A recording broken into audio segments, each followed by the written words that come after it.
Assalamualaikum warahmatullahi wabarakatuh.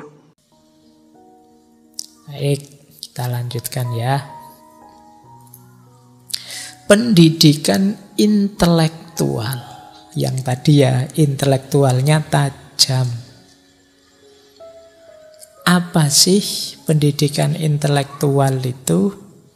Ya tentu saja membina, melatih cara berpikir agar dia terbentuk secara positif. Baik metode berpikirnya maupun isi pikirannya. Yo isinya ilmu syar'i, ilmu umum, ilmu sosial, ilmu budaya, ilmu filsafat, apa saja ilmu-ilmu itu kan isinya. Jadi kita isi dengan ilmu-ilmu dan kita olah dengan metode berpikir yang benar, yang baik, yang tajam. Ini namanya pendidikan intelektual. Kalian harus latihan berpikir yang benar. Kalau di Syekh Nasih Ulwan, beliau membahas 3 hal tentang pendidikan intelektual ini. Yang pertama, kewajiban mengajar. Ini beliau menyinggung kita semua bahwa, apalagi untuk teman-teman yang mahasiswa ya, kita ini kan sedikit banyak sudah punya ilmu. Siapapun yang diamanati ilmu, sebenarnya dia juga sekaligus mendapat amanat untuk mengajarkannya. Jangan pelit ilmu, kecuali pas waktu UAS. Kalau saat itu tidak boleh, itu namanya nyontek. Tapi terbukalah untuk mengajar siapa saja yang memungkinkan. Tidak usah mikir, Pak saya mau ngajar asal honornya besar, asal kan. Tidak usah mikir ke situ dulu, karena ilmu kita itu diberi gratis oleh Allah. Jadi semoga setiap yang berilmu sadar mengajar sekaligus sadar belajar. Sadar belajar itu berarti sadar bahwa ilmuku ini masih harus dikembangkan lagi. Sadar mengajar itu berarti sadar untuk berbagi kebaikan melalui ilmu.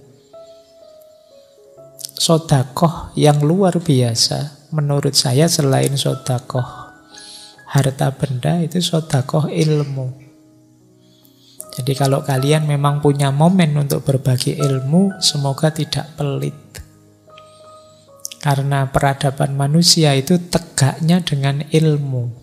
Kalau orang-orang berilmu mulai pelit dan penuh perhitungan, misalnya hanya mau ngasih ilmu kalau yang mau bayar tinggi, atau kalau dengan syarat ini syarat itu, ya nanti khawatirnya jumlah orang berilmu tambah sedikit. Padahal tiangnya peradaban manusia itu ilmu. Maka Syekh Ulwan banyak menjelaskan tentang kewajiban mengajar. Setiap orang punya tanggung jawab untuk mengajar. Yang kedua, beliau membahas tentang menumbuhkan kesadaran berpikir. Ini juga penting. Saya tidak tahu. Banyak hari ini keluhan bahwa generasi Z, generasi hari ini itu malas berpikir. Apalagi sekarang banyak fasilitas-fasilitas yang mewakili kita berpikir. Kemarin kan baru heboh itu kan yang bangsa artificial intelligence lah, ChatGPT lah. Itu kan perangkat-perangkat yang mewakili kita berpikir. Membantu kita dengan sangat efektif untuk berpikir. Semoga fasilitas ini tidak membunuh kesadaran berpikir kita. Karena ya itu kan banyak dikhawatirkan jangan-jangan nanti manusia itu justru terpinggirkan, tersisih dari alat-alat yang dia ciptakan sendiri.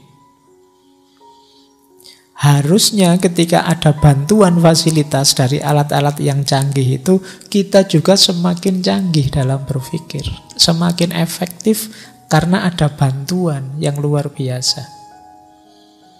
Jadi kesadaran berpikir ini kata Syekh Nasi Ulwan lebih penting dibandingkan kesadaran yang sekedar menghafal atau mengingat. Menghafal penting, mengingat-ingat materi penting, tapi kalau hanya menghafal saja tanpa mampu mengolah, tanpa punya kemampuan berpikir, ya kita mungkin seperti tape recorder atau seperti rekaman HP yang tidak berkembang. Justru dengan kemampuan berpikir, ketika informasi masuk, kita bisa mengolahnya. Ilmu berkembang itu ketika manusia punya kemampuan berpikir. Maka kesadaran berpikir jadi kunci. Yang ketiga, kesehatan akal atau kesehatan otak. Ini juga diwanti-wanti benar, diingatkan benar oleh Syekh Nasih Ulwan. Jangan sampai akal kita ini sebagaimana jasad. Kayak tadi ya, wah kita tiap hari hanya minum kopi, tidak pernah makan, makanannya tidak bergizi semua. Otak kita juga begitu. Ayo kita isi yang bergizi-bergizi. Beliau ini mengeluhkan, kok generasi hari ini kadang-kadang yang diisikan di kepalanya itu hal-hal yang tidak berguna.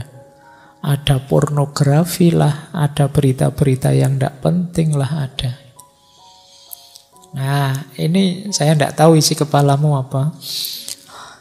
Tapi dari koleksi HP-mu kelihatan lah ya. Yang kamu lihat tiap hari ya paling yang begitu-begitu. Nah, ini hubungannya dengan kesehatan akal kita. Kenapa? Yang sering kita bahaskan bahwa isi pikiran kita dan cara berpikir kita itu menentukan gaya hidup, siapa diri kita, perilaku kita.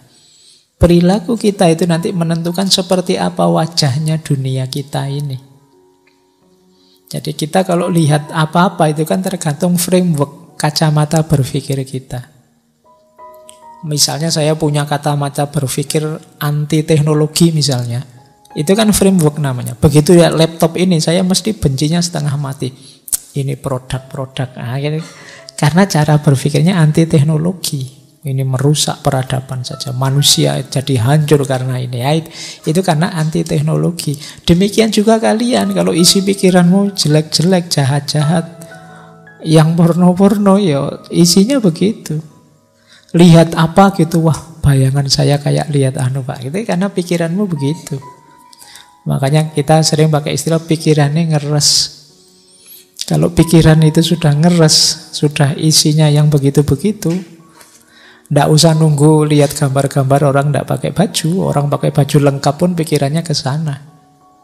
Kira-kira isinya kayak gimana ya Pak? Ayo pikiranmu ke situ. Jadi ini penting, kesehatan otakmu, kesehatan akalmu.